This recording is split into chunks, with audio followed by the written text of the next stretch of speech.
De lo que vamos a hablar ahora es pura y exclusivamente del presupuesto, que es lo que justamente presupone, lo que anticipa la hoja de ruta que imagina el gobierno en términos presupuestarios para el año que viene, lo que se conoce como la ley de leyes, y lo vamos a... ¿La ley de leyes? Sí. Sí. Y lo vamos a discutir y a conversar con el profe Ale Barrios, nuestro economista de confianza. Hola, Ale. ¿Cómo andas, Pedro? La verdad que ando bien, che. Me alegro mucho. ¿Y vos? Yo ando muy bien. Me alegro mucho también. Sí, me alegro ando mucho. bien. ¿Estuviste estudiando el presupuesto? Sí, estuve escuchándolo al presidente, sacando algunas notas y después cuando, si bien el presidente no tiró ningún dato del presupuesto, dio los lineamientos, digamos, y después buscamos los datos que todo presupuesto tiene y trajimos algunas cosas para comentar lo que va a ser la hoja de ruta de estos 2025 según lo que va a ofrecer al Parlamento, a ver si el Parlamento lo aprueba o no lo aprueba, ¿no? Bien, perfecto. Bueno, vamos a tratar de entender qué imagina el gobierno en términos económicos para el año que viene. Claro. Vamos a empezar con una cosa muy importante, porque el presidente pretendió en su mensaje decir que esto era algo muy novedoso, que era algo inédito en el país en más de 100 años, qué sé yo.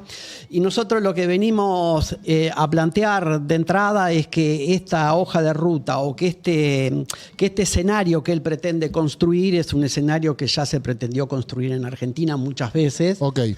Y lamentablemente cada vez que se pretendió construir ese escenario... terminó mal. Terminó muy mal, no con una explosión, sino... ¿Cuál sería el escenario novedoso que Milei quiso plantear? Milei se propone, trajimos una primera imagen que es un titular de Clarín del año 2001, de julio del 2001, donde... Domingo Cavallo también presenta al Parlamento una ley de déficit cero, ¿no? Esto de que el Estado debe gastar exclusivamente la magnitud de los ingresos que tiene es una vieja pretensión que viene desde mediados de los 70, ¿no? Pero esto ya a mediados de los 70 con Martínez de Oz y en los fines de los 90, 2001, con Domingo Cavallo, ese escenario, plantearlo en la parte del ciclo que vamos bajando, esto empieza una recesión, Pedro, en el 98. Para el 2001 ya era el tercer año de recesión. Tremendo. En ese contexto, decir vamos al déficit cero, claro, es que esa recesión no tiene piso. Claro. De hecho, no tuvo piso y explotó por el aire en el 2002. Ese fue el piso. Claro. Lo que está haciendo el presidente es, en el 2023 cayó la economía, en el 2024 reconoce que va a caer cerca de 4%, 3,8%.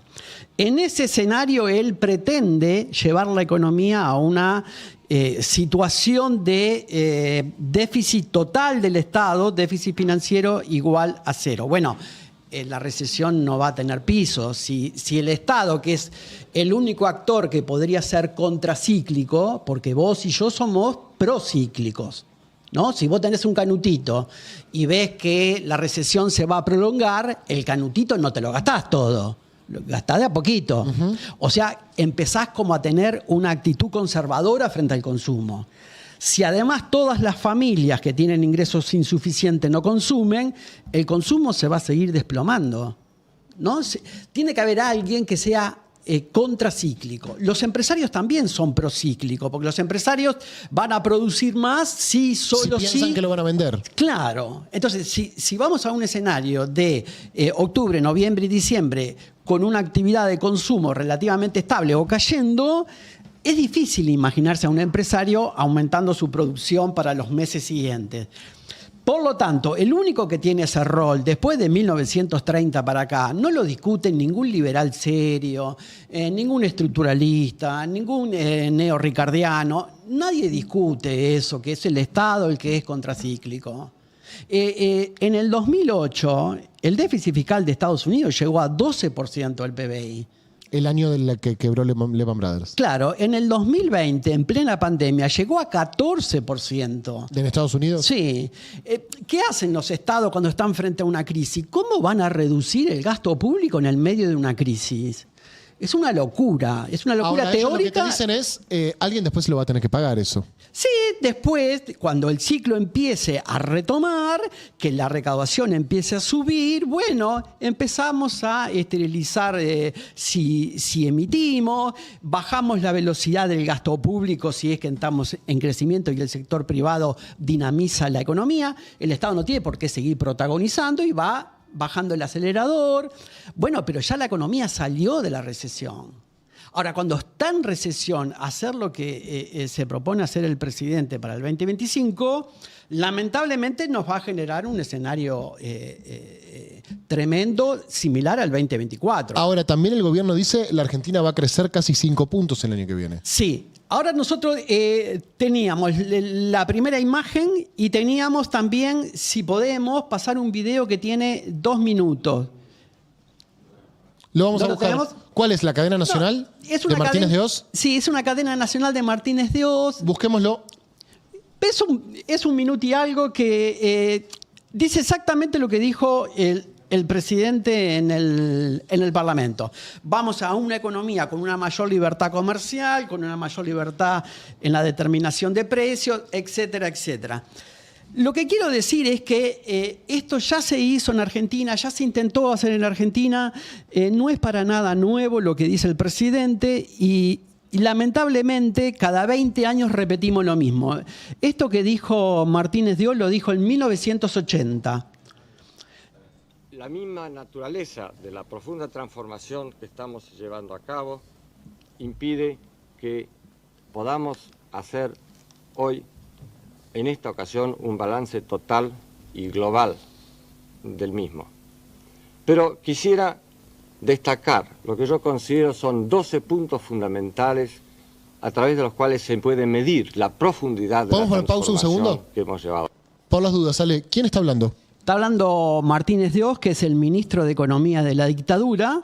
Está proponiendo en 1980, porque es algo medio que se repite cada 20 años. 1980, 2001, 20 años, otra vez ahora, ¿no?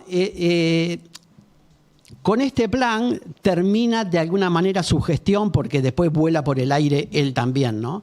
Pero él le está proponiendo en 1980 a los argentinos un liberalismo extremo, como fue lo que le propuso Friedman a Pinochet. Saben que el presidente, cuando habló del presupuesto, citó 3 veces a Milton Friedman. El domingo a la noche. Sí, 3 veces y a lo citó. Cicerón también. Bueno, lo citó 3 veces. Friedman es un académico de Chicago que fue personalmente a dar charlas en Chile, a hablar con el presidente Pinochet para explicarle que tenía que hacer esto que está diciendo Martínez de Oz por esta cadena nacional en 1980. A cabo. En primer lugar, la libertad de precios, la eliminación de los controles de precios. En segundo término, la libertad de las transacciones cambiarias con la eliminación de los controles de cambio. Tercero, la libertad del comercio exterior con la eliminación de los monopolios a la exportación, por ejemplo, de granos y de carnes. Cuarto, la libertad de exportación a través de la eliminación de las prohibiciones y de los impuestos a las exportaciones. Quinto, la libertad de importar con la eliminación de las prohibiciones, cuotas, licencias y en la aplicación de un programa arancelario de reducción gradual sobre un periodo de 5 años. Sexto, la libertad de las tasas de interés y la aplicación de la reforma financiera que abre el sector a la competencia interna y externa. Séptimo, la liberación de los alquileres y la eliminación del control que afectaba la posibilidad de la colaboración de la construcción privada para contribuir a eliminar la escasez de viviendas producida por esa misma causa. Octavo, la eliminación de las tarifas políticas de los servicios públicos. Noveno, la eliminación de los subsidios y las protecciones excesivas para ciertos sectores privilegiados de la economía que distorsionaban la misma. Décimo, la libertad de la contratación de los salarios sobre las bases de los salarios establecidos como mínimos por el Estado. 11. La libertad para las inversiones extranjeras bajo reglas justas y sanas, tanto para el interés nacional como para los inversores. Y 12. La libertad para la transferencia de tecnología en un marco que promueva y no obstaculice este movimiento fundamental para la modernización de nuestra economía de acuerdo a los más altos intereses nacionales. Bien, algo muy novedoso que ya había sido planteado hace 40 años. Claro, todo lo que dijo el RIGI, todo lo que ahora tiene otro nombre, pero es la misma, digamos, idea de transformar a la economía argentina supuestamente en una economía proempresaria. Lo que demostró la Universidad de Buenos Aires con economistas que están muy alejados del peronismo, es que en ese contexto pro empresa, pro mercado, se desplomó la inversión privada.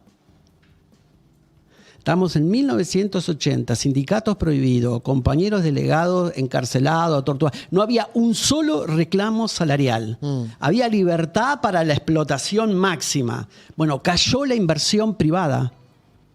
La inversión privada no aumenta cuando vos le ofreces un escenario pro empresa que destruye los potenciales consumidores de esa producción. Entonces, vamos a ver ahora algunos datos de los que se presentaron, que tienen incluso algunas inconsistencias, ya que él estaba tan preocupado porque nuestro jefe de bancada no sabe sumar. Los técnicos que tiene el Ministerio de Economía parece que tampoco saben sumar, porque yo aclaro para los que nos están viendo que un presupuesto cuando se presenta en septiembre es porque ya tuvo varios meses de estar discutido, pensado, estar articulado. Por ejemplo, todos los que fuimos responsables de organismos públicos, ya en junio mandamos el presupuesto a Economía, todos mandan Economía consolida según los objetivos macroeconómicos que tenga el ministro y que tenga el presidente. Pero vos lo mandás hace 2 o 3 meses que están esos datos puestos para que los técnicos del Ministerio de Economía terminen de consolidar todos esos datos. Bueno, vamos a ver algunas inconsistencias de los datos presentados. Primero, ¿cuál es la idea? La idea que dijo el presidente es: vamos a una situación de déficit cero como hizo Cavallo con De la Rúa, que ya sabemos cómo terminó. Es los ingresos totales del Estado, tributarios, no tributarios, de capital, todo lo que ingresa en el Estado, menos los gastos primarios, que son todos los gastos del Estado sin contar los intereses de la deuda. Entonces, ingresos totales menos gasto primario da resultado primario. ¿Qué dijo el presidente? Tiene que haber todos los años superávit primario. Superávit primario todos los años, no importa la situación en que esté la economía. Él dijo, no importa si la macroeconomía está creciendo, si la macroeconomía está en descenso, no importa. Lo que importa es que ese superávit tiene que ser positivo. ¿Para qué? Para que sobre plata para pagar los intereses de la deuda pública. Una vez que se le suman los intereses de la deuda pública al gasto primario, tenés los gastos totales. Entonces, ingresos totales menos gastos totales, lo que tiene que dar cero es el resultado financiero. Bien. Entonces, lo que él dijo es, si en algún momento, por algún motivo, bajan los ingresos, tiene que bajar el gasto, pero no cualquier gasto. Tienen que bajar el gasto primario. ¿Qué hay adentro del gasto primario? Están principalmente los gastos sociales, y dentro de sociales, jubilaciones, pensiones, educación, salud, etc. De paso, a los universitarios nos congela la situación actual. Para el año que viene, el SIM estaba pidiendo 7 billones de pesos y lo presupuestado para el 2025 es la mitad de eso, 3,6.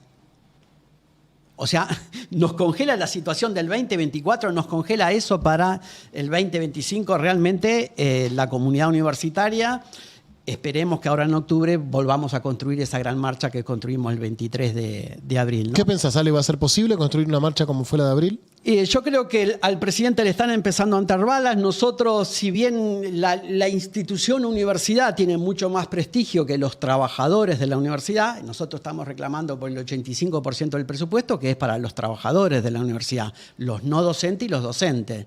La institución tiene mucho más prestigio que nosotros. Nosotros somos trabajadores que hemos sido delegitimados hace mucho tiempo, ¿no? Los docentes por sus vacaciones, por esto, como que somos una casta privilegiada. Bueno, tal vez nosotros tengamos menos convocatoria que lo que tuvo la institución universidad, pero a su vez estamos en una situación donde ya mucha gente está cansada de tantos atropellos y yo espero que lograr la masividad del 23 de abril. ¿Ya hay fecha? No. No hay fecha porque se tienen que poner de acuerdo toda la intersindical, que son 5 federaciones de docentes universitarios a nivel nacional, más el CIM, ¿no? Porque nosotros pretendemos que los rectores también participen de esa marcha. Bueno, la idea es entonces, los gastos públicos van a bajar si bajan los ingresos. Esto es muy fuerte, Pedro. ¿Por qué? Porque si vos decís, en Argentina está garantizado el derecho a la educación. No. ¿Por qué? Porque depende de los ingresos. Y si no hay ingresos fiscales, ¿no hay derecho a la educación? O sea, los derechos se subordinan al resultado fiscal. Cuando en este país, que es un país no pobre, sino injusto, debería ser al revés. El presidente fue claro en eso, dice. ¿Cómo hacían los presupuestos antes? Tanto para la educación, y después vemos de dónde sacamos. Bueno, dice, ahora va a ser al revés. Ahora va a ser, ¿cuánto tengo que pagar de deuda externa el año que viene? 1,3% del PBI. Bueno, entonces el resultado primario tiene que ser 1,3% del PBI. Empiezo a sacar gastos para lograr ese superávit. Si tengo que bajar el gasto en salud, lo hago. Si tengo que bajar el gasto en seguridad, lo hago. No importa. El único gasto que debe estar garantizado es el de los intereses de la deuda pública. El único. Todos los demás se subordinan a esa recaudación tributaria. Bueno, es un país nuevo entonces, ¿no? Él quiere refundar esto de los derechos están en función de si hay plata en términos de ingresos fiscales o no. En el mismo momento decide bajarle impuesto a los ricos y decirle sacar el impuesto al país. Entonces, los derechos están en función de la recaudación, pero yo decido que esa recaudación sea menor el año que viene. Por ende habrá menos derechos. Claro. Bueno, esta es como la idea básica que él le presentó a la sociedad, en la que viene... Perdón, ¿ya está redactado el proyecto de ley del presupuesto? Sí, ya está en comisión. Bien, perfecto. Sí. Ya están los números, que son números muy raros. Ahora vamos a ver algunos de ellos. Pasamos a la siguiente. Mira, él propuso, estiman el equipo económico y el presidente, que la economía va a terminar cayendo 3,8 en el 2024, el Producto Interno Bruto, después va a aumentar 5, va a aumentar 5 en el 2026. El doble de lo que cayó con sequía y peronismo el año pasado. Claro. Bien. Va a aumentar 5,5. Ahora voy a decir, ¿por qué va a aumentar 5,5? Bueno, él supone que el consumo el año que viene, el consumo privado, el consumo de los hogares... ¿Qué es el consumo público, Ale? El consumo público no es el gasto público, es mucho más chico que el gasto público. El consumo público es todo lo que compra el Estado para que los funcionarios del Estado prestemos nuestros servicios. Por ejemplo, papel, tiza en las escuelas, todo lo que compra el Estado. Armas, patrulleros. Sí, todo lo que sea compras del Estado, de todos los organismos. Esto es la compra del Estado Nacional, ¿no? Ok, sí, claro, obvio. Entonces, esos insumos, papel, no sé, tinta, todo lo que compra el Estado es más o menos 10% del PBI. Bien. Eso va a aumentar, en medio de este tremendo ajuste, 4% dicen ellos, en términos respecto al 2024. Y fíjate lo que ellos creen que va a pasar con la inversión. Como el PBI va a crecer, la inversión va a rebotar de menos 22 a más 10%, 9,9. En un año. En un año. Entonces, parece que se volvieron keynesianos, porque en este escenario 2024, donde ellos gobiernan todo el año e hicieron todo pro empresa, la inversión se va a desplomar 22,2. Si vos te fijas, las últimas conferencias del viceministro de Economía, del ministro de Economía y de Milei, reclamándole a los empresarios que inviertan, tiene que ver con esto, porque en el 2024 la inversión privada, a pesar de este escenario pro empresa, se va a desplomar 22%. ¿Cuándo va a aumentar la inversión, según ellos? En el 2025, porque crece la economía. Bien. Entonces, lo que hace que el empresario invierta no es que vos bajes salario, que vos ajustes la jubilación, no es eso, sino que cuando hay una economía con cierto dinamismo, los empresarios invierten e invierten, según ellos, 9,9. ¿Cuál es el problema que tiene ese 9,9, Pedro? Nosotros venimos diciendo, ¿te acuerdas cuando estuvo Tomada que dijo que de 10 máquinas solo se están utilizando 5? Sí. Si vos tenés semejante capacidad instalada ociosa y el PBI va a aumentar 5, lo que haces es poner en funcionamiento las máquinas que estaban paradas. No comprás nuevas máquinas. Entonces, me parece que están sobreestimando, vas a ver que van a sobreestimar un montón de datos solo para decirle a los acreedores, porque este presupuesto está armado exclusivamente para los acreedores, para decirle, che, se termina la recesión, empieza el dinamismo y vamos a tener una recaudación lo suficientemente alta para garantizar el pago de los compromisos del 2025. Lo que el sector externo, mirá cómo en el 2025 se supone que las exportaciones aumentan, las importaciones aumentan un poco menos de lo que deberían, 14%, cuando el PBI aumenta 5%, en general deberían aumentar más de 15%, ¿no? Ahora vamos a ver por qué. Pero como que están subestimando el crecimiento de las importaciones para que el superávit comercial le dé mayor. Ahora vamos a ver los datos. Lo escuchaba a Pagni el lunes y a Diego Genú el martes, creo que es de la semana pasada, decir, vamos a suponer, seamos optimistas, que la economía va a crecer. Sí. ¿Tenemos los dólares para bancar ese crecimiento? Ese es el problema. No están. No están. Claro. Y el No año que están. viene encima, no lo vi en ningún lado, pero ¿cuánto hay que pagar de...? 20.000 millones de dólares de compromisos, ¿no? Claro. Independientemente de lo que hay que importar, independientemente de la demanda de dólares que hace la sociedad para viajar, independientemente de la demanda de dólares que hace la sociedad para ahorrar, independientemente de las utilidades que las empresas mandan a sus casas matrices, solo de compromisos de la deuda, 20.000 millones. Entonces necesitamos 20.000 para eso, 80.000 para importar. Claro. Son 80.000 millones de dólares las importaciones, ahora vamos a ver.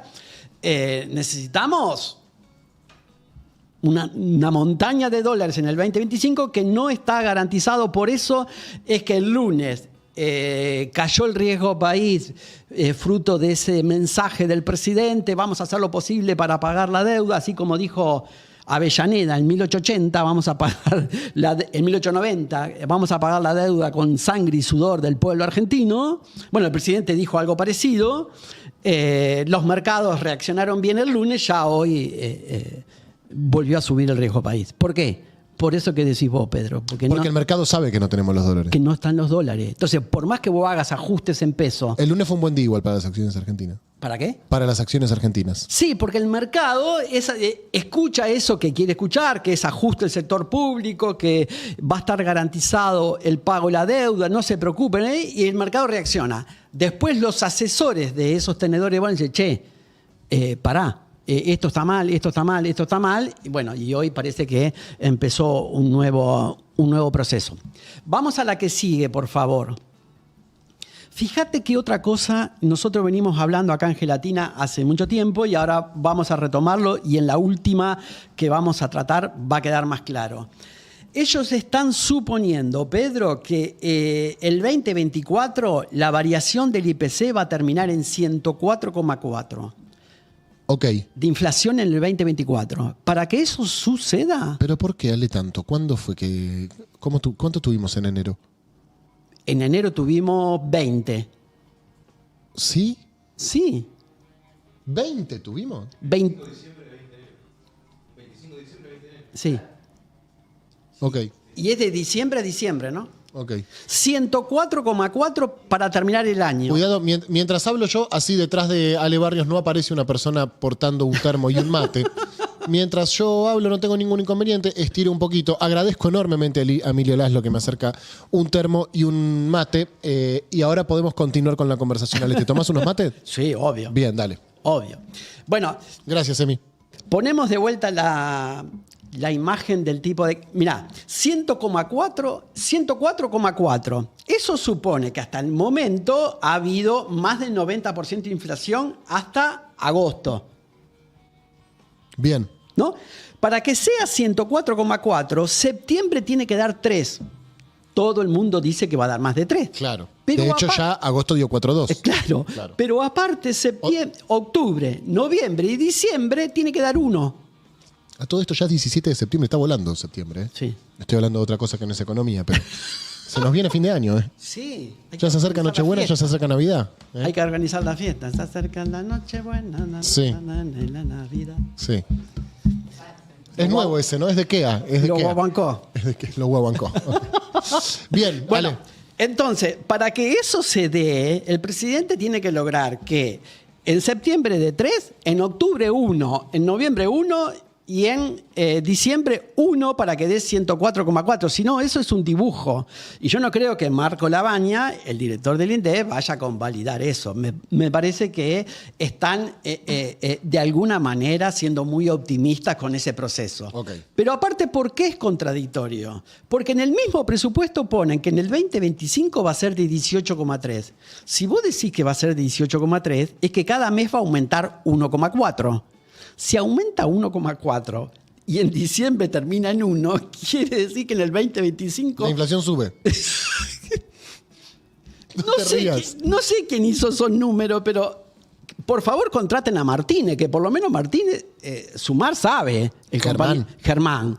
Sabe sumar, sabe multiplicar, sabe dividir. Los técnicos del Ministerio de Economía que le prepararon ese presupuesto al presidente, la verdad que deja mucho que desear. 1,4 supuestamente va a ser en todo el 2025. Tómate un mate, profe. Ahí hay un problema con lo que están planteando que va a pasar con el tipo de cambio nominal, con la variación del tipo de cambio. Fíjate, el tipo de cambio va a terminar en el 2024 a 1.019 y supuestamente termina el 2025 a 1.207. O sea, que el tipo de cambio va a aumentar lo mismo que la inflación.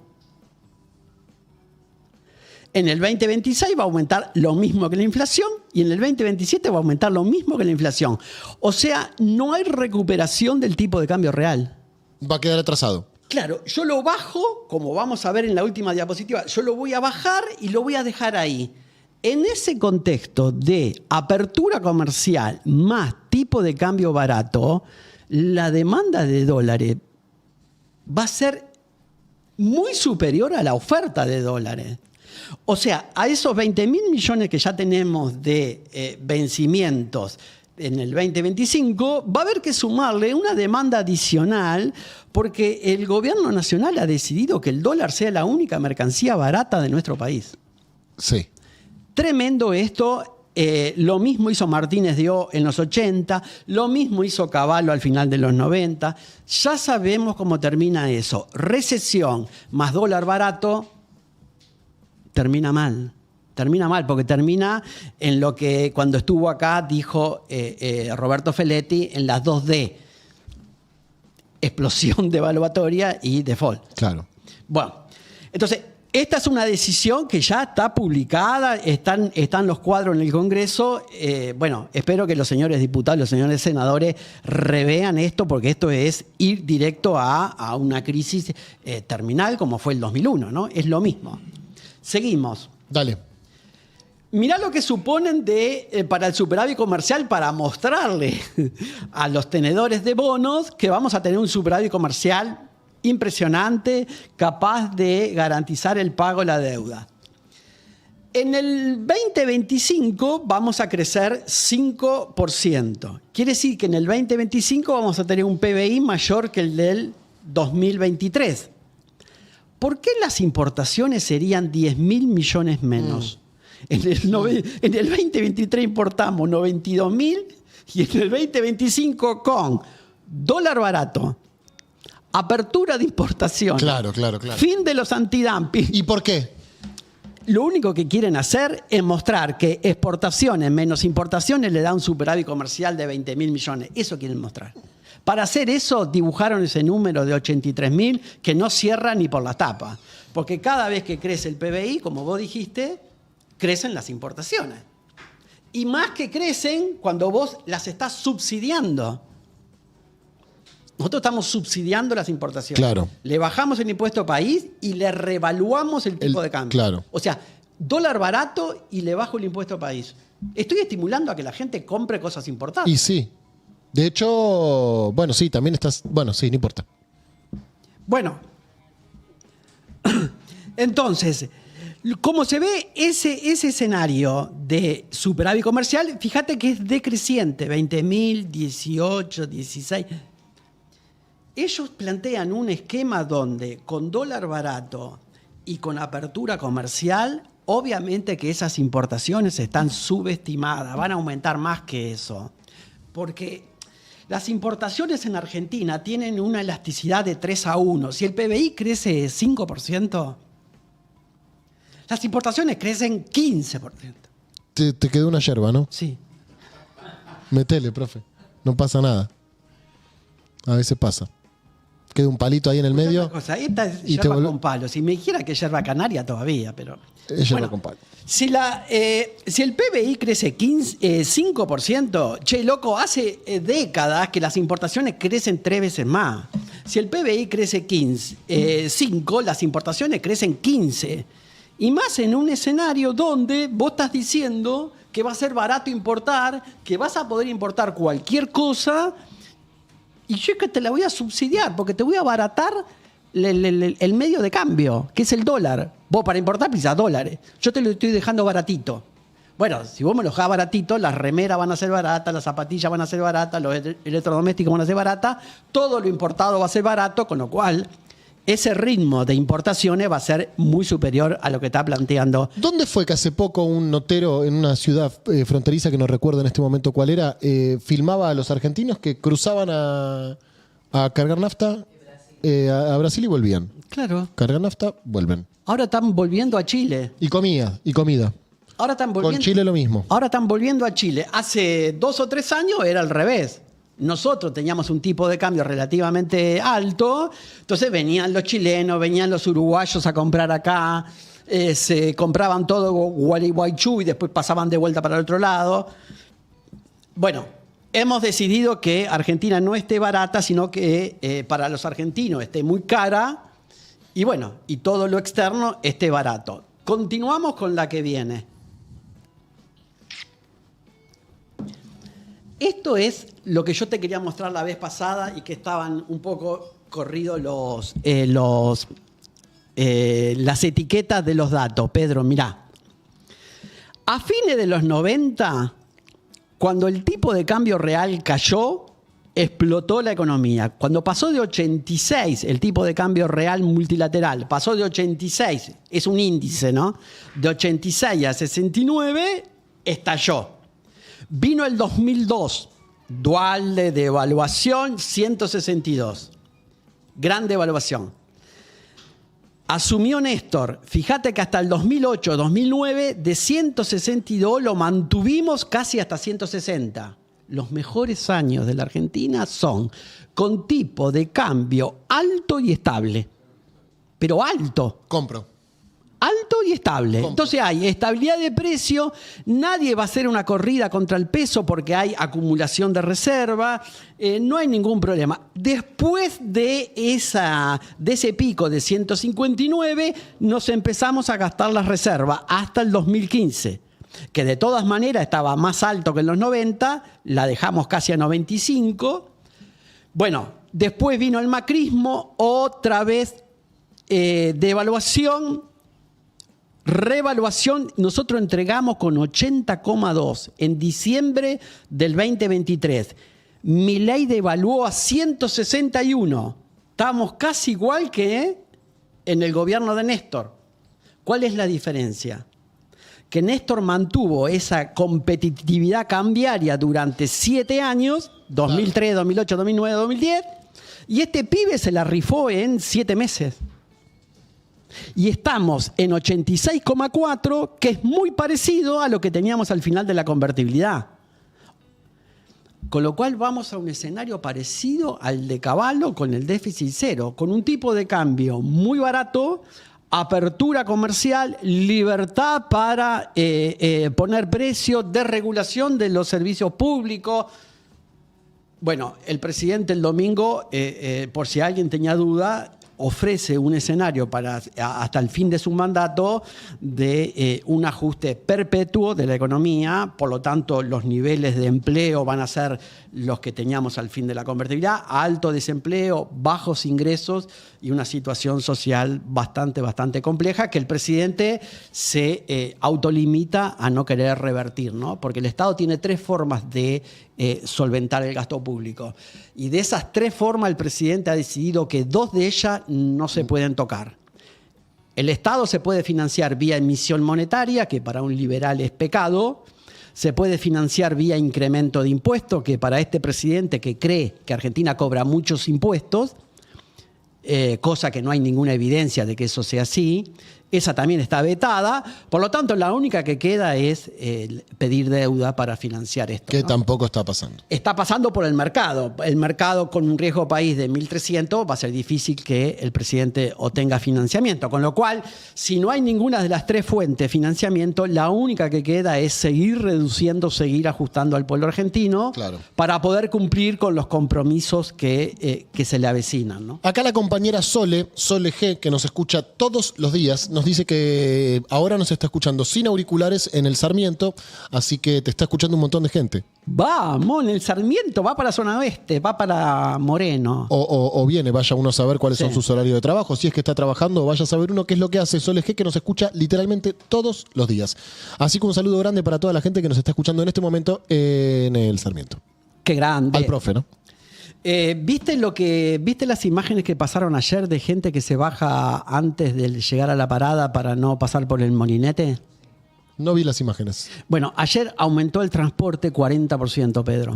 Y entonces los compañeros para ir a trabajar tienen que optar. Saltan el molinete y no pagan el boleto, ¿no? Bueno, esto también es contrario a lo que va el mundo ese al que Milei se quiere parecer, donde el transporte, trasladarse es un derecho, ¿no? Es un derecho visitar a tu familia, es un derecho visitar a tus amigos, es un derecho trasladarse y en muchas ciudades de Alemania el transporte público es gratuito. Gratuito. Entonces, la comunidad paga para que todos visitemos a nuestros amigos, a nuestra familia. Bueno, eso es un derecho que hay que bancarlo, lo banca la comunidad. No cada pasajero paga el costo de producir transporte. Nosotros con este presidente vamos lo opuesto a lo que está yendo Occidente en términos de garantizar vía Estado o vía comunidad derechos básicos de la vivienda, básicos de la energía. Por supuesto que va a haber un incremento de la pobreza energética si nosotros le vamos a cobrar a los hogares que solamente tienen luz y gas, a aquellos hogares que lo puedan pagar.